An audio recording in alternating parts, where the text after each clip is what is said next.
Hello বন্ধুরা, সবাই কেমন আছো? আজকে আমি তোমাদের শেখাবো কত্থক নৃত্যে কিভাবে সঠিক নিয়মে ঘুঙরু তোমরা বাঁধতে পারবে।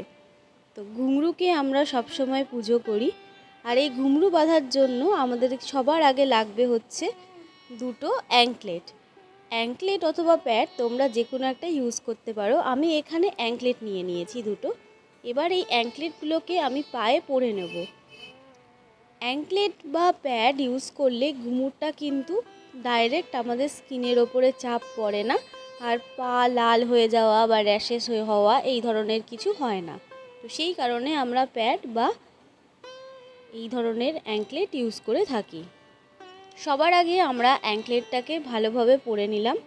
এবার দেখো, ঘুঙুরের লেন্থের ওপর অনেক কিছু নির্ভর করছে। এক একজনের ঘুঙুরে এক এক রকম লেন্থ হয়। আমার এখানে রয়েছে 100টা করে ঘুঙুর।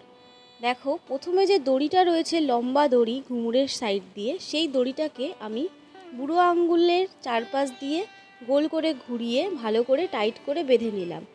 এবার ঘুঙুরটাকে গোল গোল করে প্যাচ দিয়ে পায়ে পরে নিচ্ছি। ঘুঙুরের দেখবে একটা সাইড প্লেন হয়, যেটা দড়ির সাইড সেটা একদম প্লেন হয়। এই দড়ির সাইডটাকেই কিন্তু আমাদেরকে পায়ের ওপরে বসাতে হবে সুন্দর করে গোল গোল করে। আর যখনই আমরা একটা প্যাচ দেব আরেকটা প্যাচের ওপর দিয়ে, তখনই ঘুঙুরটাকে একটু টাইট করে একটার ওপরে একটা সুন্দর করে বসিয়ে নেব। দেখো, আমি এখনও 4টে প্যাচ দিয়েছি, একটার ওপরে একটা সুন্দর করে বসিয়ে আমি কিন্তু ঘুঙুরটাকে ঘোরাচ্ছি। ঠিক এইভাবেই তোমরা ঘুঙুরটাকে ঘুরিয়ে পরতে পারো। আমি যে বললাম অনেক কিছু নির্ভর করে ঘুঙুরের লেন্থের ওপরে। আমার এখানে 100টা করে ঘুঙুর আছে, তাই জন্য আমার এখানে 4টে-5টা প্যাচ হয়েছে। কিন্তু অনেকের 50টা ঘুঙুর থাকে, তো সেই ক্ষেত্রে তাদের কিন্তু প্যাচটা কমে যায়। দেখতেই পাচ্ছ যে লম্বা দুদিকে দুটো দড়ি রয়েছে। একটা দড়িকে আমি ভালো করে ওপর দিকে পেঁচিয়ে নিলাম। এবার পায়ের তলার দিকে যে দড়িটা আমি আটকে রেখেছিলাম সেটাকেও নিচে দুবার পেঁচিয়ে ঘুঙুরের ঠিক মাঝখান বরাবর নিয়ে গিয়ে ওপরের দিকে তুলে নিচ্ছি। নিয়ে এটাকে আবার একটুখানি গোল করে ঘুরিয়ে নিয়ে পিছন দিকে গিয়ে গিঁটটা মারছি। গিঁটটা কিন্তু ফাস্ট গিঁট মারতে হবে, টাইট গিঁট মারলে কিন্তু তোমরা আর এটা খুলতেই পারবে না। দেখছো, খুব সুন্দর করে একটা ফাস্ট গিঁট আমি মেরে নিয়েছি। এইবার দেখো, 5টা লাইন হয়েছে এবং 5টা লাইন খুব সুন্দর করে টাইটলি বাঁধা হয়েছে। ঠিক একইভাবে আরেকটা পায়ে পরে নিচ্ছি। এই যে লম্বা দড়িটা রয়েছে সেটাকে বুড়ো আঙ্গুলের মধ্যে ফাঁসিয়ে নিয়ে টাইট করে নিচ্ছি। এবার আমরা যে ঘুঙুরটা আছে, ঘুঙুরের যে প্লেন সাইডটা আছে সেটাকে পায়ের ওপরে সুন্দর করে বসিয়ে নিচ্ছি। আশা করি বুঝতে পারছো তোমরা আমার ভিডিওটা দেখে একদম স্পষ্ট ক্লিয়ারলি যে কিভাবে আমরা এটাকে পরছি। এইভাবে গোল গোল করে ঘুরিয়ে একটার ওপর একটা সুন্দর করে বসিয়ে নিয়েই কিন্তু আমাদের ঘুঙুর পরা হয়ে যাবে।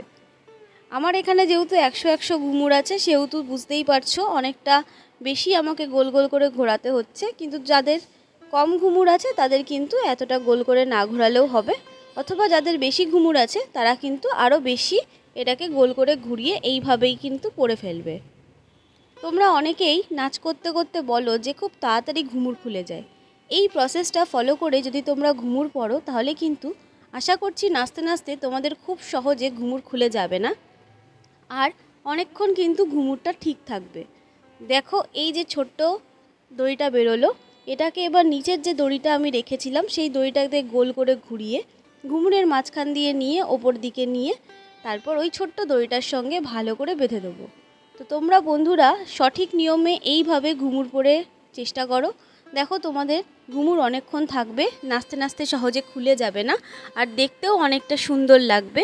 এবড়ো খেবড়ো ঘুঙুর পরার থেকে আমার মনে হয় এই প্রসেস ফলো করে ঘুঙুর পরলে তোমাদেরকে কিন্তু অনেক সুন্দরও লাগবে দেখতে। দেখো কত সুন্দর করে কিন্তু আমার ঘুঙুরটা পরা হয়েছে, অনেকটাই সুন্দর লাগছে দেখতে। তো তোমরা যারা ঘুঙুর পরতে পারো না তারা কিন্তু এই প্রসেসটা ফলো করতে পারো, অথবা যে সমস্ত গার্জেনরা নিজের বাচ্চাদের ঘুঙুর পরানো শেখাচ্ছেন তারাও কিন্তু এই টেকনিকটা ইউজ করতে পারেন।